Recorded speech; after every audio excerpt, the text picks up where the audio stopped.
नमस्कार दोस्तों, आज की किताब है खामोश पहाड़ियों के भूत, एक रहस्यमय आकर्षण। मशोबरा एक छोटा सा गांव है जो हिमालय पर बसे मशहूर शहर शिमला से 13 किलोमीटर की दूरी पर है। शिमला से यहाँ तक का 1 घंटे का सफर टेढ़े मेढ़े घुमावदार सकरे पहाड़ी रास्तों से बेहद सुंदर नजारों के बीच से होकर तय होता है। कई सारे होटलों, गेस्ट हाउस और रिजॉर्ट के बन जाने से अब यह जगह काफी भीड़ भाड़ वाली हो गई है। एक वक्त था जब यह घने शंकुकारी जंगल के बीच में बसा एक शांतिपूर्ण छोटा सा गांव था, सूना सा और शानदार। मशोबरा मेरी जन्म स्थली है। इसके बावजूद मैंने अपने जीवन का केवल आरंभिक पहला साल यहाँ बिताया है। इसके प्रति मेरा एक विशेष आकर्षण है। घने शंकुधारी वन को अपनी गोद में समेटे निर्जन पहाड़ियाँ, हरी भरी झाड़ियाँ, विशिष्ट हिमालय पक्षी, अद्भुत सूर्योदय और सूर्यास्त, इसका जादू मुझे अपनी ओर खींचता है। मुझे यहाँ की रहस्यमय शांति पसंद है, जिसे सिर्फ चहचहाते पक्षी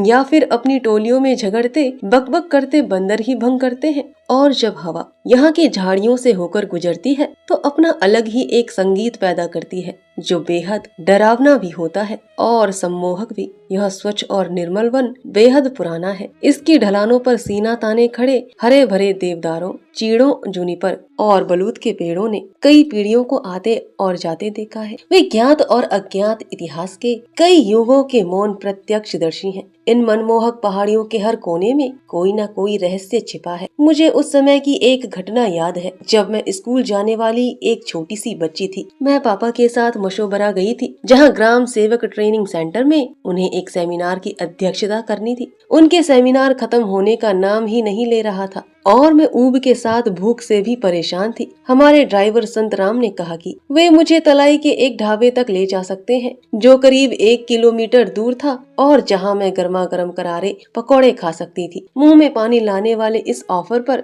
मैं खुशी से उछल पड़ी। तलाई हरे भरे घास वाला खेल कूद का एक ऐसा मोहक मैदान था जो दक्षिण में एक छोटी पहाड़ी की ऊंचाई तक जाता था और उत्तर में ढलता हुआ एक घाटी के साथ मिल जाता था। ढाबे में गर्मा गर्म और ताजा पकौड़े मेरे लिए तले जा रहे थे और इस बीच में गाड़ी काई से भरे छोटे से उपेक्षित तालाब के आसपास तितलियों के पीछे भाग रही थी। हम जब खाने के लिए बैठे तो संतराम ने मुझे बताया, बेबी जी, आप जानती हैं इस इलाके का तलाई नाम इस छोटी सी तलैया की वजह से ही पड़ा है। अच्छा, वहाँ छिपे कुछ और रहस्यों का पता लगाने के लिए मेरी नजरें चारों ओर घूमने लगी। तभी मैंने पहाड़ी की चोटी के ऊपर पेड़ों के घने झुरमुट के पीछे एक विशाल भवन को देखा। संतराम, उस घर में कौन रहता है? वह फरीदकोट एस्टेट है, जिसके मालिक फरीदाकोट के राजा हैं। फरीदाकोट पंजाब में है।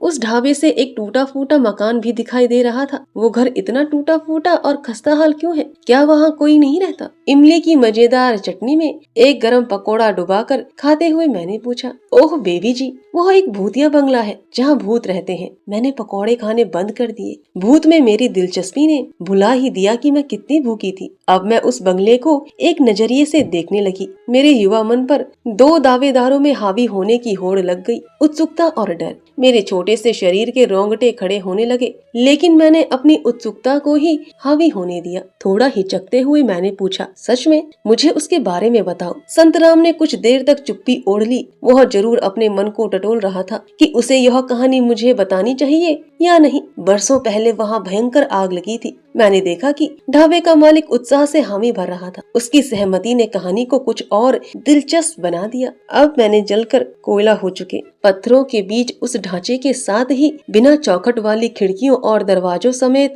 उन सारी चीजों पर गौर किया जो उस आग और समय के हमले से बच गई थी। संतराम ने कहानी आगे बढ़ाई। आग रात में लगी थी। वहाँ अकेली रहने वाली औरत गहरी नींद में थी और वह जिंदा जल गई। कुछ लोगों को लगता है कि आग जानबूझकर लगाई गई थी। किसी साजिश के तहत ऐसा मानते हैं कि उसकी आत्मा अब भी उस घर में रहती है। वह औरत कौन थी? क्या उसके बच्चे नहीं थे? नहीं, बच्चे नहीं थे। वह राजा के बेहद करीब थी, उनकी खास दोस्त, उनकी गर्लफ्रेंड। आप जानती है ना, राजा ने यह घर उन्हें दिया था। संतराम मुस्कुराया तो उसमें एक मतलब छिपा था। उसे लगा मैं समझ नहीं पाऊंगी, लेकिन मैं तुरंत ही समझ गई थी। खास तौर पर जिस तरह ढाबा मालिक के साथ उसकी नजरें मिली, लेकिन उस घर को हाथ लगाने की हिम्मत कोई नहीं करता। जिन लोगों ने उसका मलबा हटाना शुरू किया उनका अनुभव बहुत बुरा रहा। कैसा बुरा अनुभव संतराम? मैंने डरते डरते पूछा। मैं सोच रही थी कि अपने दोस्तों को सुनाने के लिए एक अच्छी भूतिया कहानी मिल जाएगी। कोई बीमार पड़ गया, किसी को बुरे बुरे सपने आए जिसमें एक औरत ने कहा कि मेरे घर को छोड़ दो। ऐसी बातें हुई। संतराम के भींचे होंठ और चौड़ी हो चुकी आंखों ने मुझे डरा दिया, लेकिन मेरे डर की तरफ उसका ध्यान नहीं गया। इतनी अच्छी जगह पर होने के बाद भी ना तो किसी ने उसकी मरम्मत की और ना ही कोई उस घर में रहने की हिम्मत कर पाता है। अचानक मुझे लगा जैसे औरत का भूत खंडरों के बीच से मुझे घूर रहा है। मेरा छोटा सा शरीर कांप उठा। मैंने झटपट बाकी बचे पकौड़े मुंह में ठूस लिए। संतराम, प्लीज मुझे पा के पास वापस ले चलो। वो घर जो किसी डरावनी कहानी का हिस्सा लग रहा था, अब मुझे डराने लगा। बरसों बाद जब मैं कॉलेज जाने लगी, तब मुझे खौफ से भर देने वाली अजीबोगरीब घटना का पता चला, जो कई साल पहले मेरे परिवार के एक बेहद करीबी व्यक्ति के साथ इसी मशोबरा में घटी थी। यह मेरे जन्म से भी पहले हुई थी। नई दिल्ली में बैठी सरकार के निर्देश पर साल 1952 में मशोबरा में एक ग्राम सेवक ट्रेनिंग सेंटर बनाया गया और पा को इसका पहला प्रिंसिपल नियुक्त किया गया था।